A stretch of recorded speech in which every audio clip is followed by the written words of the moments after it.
Ça veut dire quoi pour toi vivre, hein? Je te parle de vraiment vivre, pas simplement cocher des cases, répondre aux attentes, mais vivre avec intensité, avec sens, avec joie. Pourquoi je te pose cette question? Parce que, comme beaucoup de cadres, d'entrepreneurs et de dirigeants, tu arrives très certainement cette fin d'année en étant épuisé. Tu n'as plus de temps pour toi et soyons honnêtes, tu ne le prends pas non plus. Parce que tu réponds à quoi? À un driver qui s'appelle Fais plaisir. Et ce driver, il te dit quoi? Il te dit toujours pour les autres et jamais pour toi.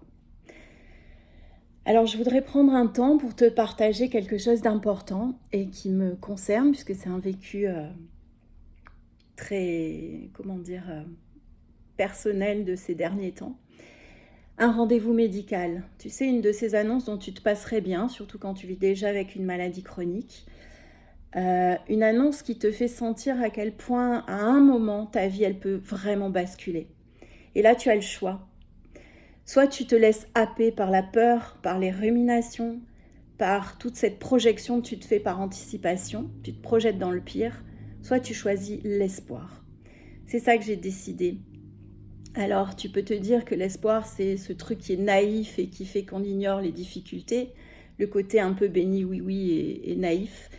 Mais moi, je voudrais juste attirer ton attention sur ce que c'est vraiment cette émotion, l'espoir, parce que c'est quelque chose que tu peux développer en intelligence émotionnelle. L'espoir, en fait, c'est l'émotion qui te permet de te projeter dans un futur positif. Pas le futur à l'américaine, hein, le côté toujours... je te parle pas de ça. Je te parle de dépasser le moment que tu vis pour te projeter dans quelque chose qui est vraiment... que tu as envie de vivre, en fait. Et l'espoir, il te permet quoi? Il te permet d'en créer la vision du futur que tu veux. Et là, tu as le choix. Et c'est ce que je me suis... En tout cas, c'est le choix que j'ai fait. C'est pas occulter, en fait, ce qui se passait, et c'est l'accepter, me laisser tomber avec ça, mais après, de mettre toute mon énergie sur ce que j'avais envie de vivre. J'en ai l'émotion qui monte, mais voilà, je veux skier, je voulais skier cet hiver, comme l'hiver dernier d'ailleurs. Je veux faire un voyage que je n'ai jamais fait, que j'ai toujours laissé de côté depuis mon adolescence. Et en fait, j'ai mis toute mon énergie à nourrir ce rêve. C'est ça qui te permet l'espoir, c'est ça qu'elle te permet, cette émotion. Elle te permet de mettre ton énergie là où tu as le pouvoir, pas sur le fait de te laisser écrabouiller par, même si on est tous humains et qu'au début, tu te laisses écrabouiller par le poids de l'annonce, mais après tu réagis. Et tous les jours, en fait, pendant un mois, je me suis accrochée à cette vision-là. Parce que l'espoir, c'est ta boussole. Tu vois, c'est les petites étoiles que je garde maintenant et que je remets et qui m'ont toujours guidée depuis toute petite. Parce qu'une fois que tu as ta vision, tu peux te mettre en action. Derrière, tu as le plan d'action et tu avances et tu peux transformer ta réalité. C'est ça que j'ai envie de t'amener en fait en cette fin d'année.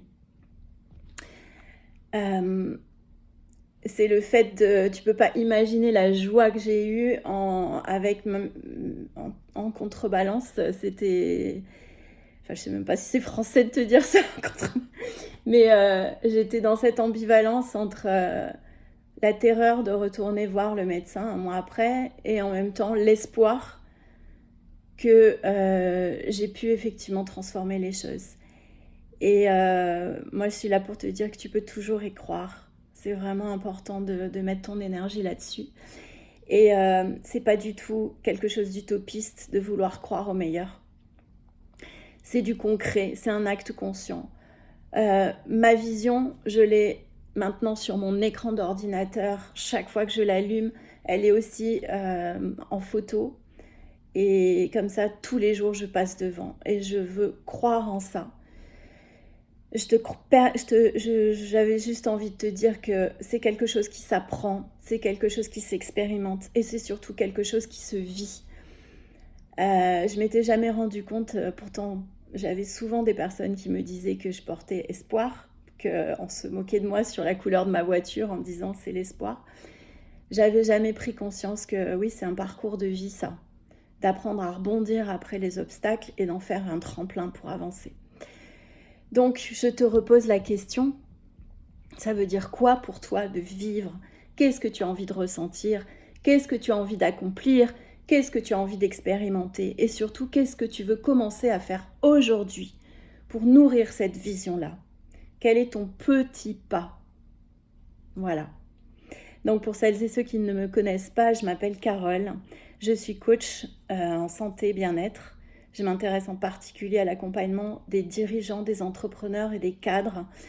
Et en fait, je t'aide à développer les compétences qui te permettent de faire face à l'incertitude. Pour moi, elles sont à 3 niveaux. Elles sont dans tes routines de santé bien-être, elles sont dans ton leadership personnel et elles sont dans ton intelligence émotionnelle. Je ne suis pas une professionnelle de santé. Par contre, mes actions, elles sont complémentaires. Donc en aucun cas, ça ne dispense d'un suivi et d'un avis médical.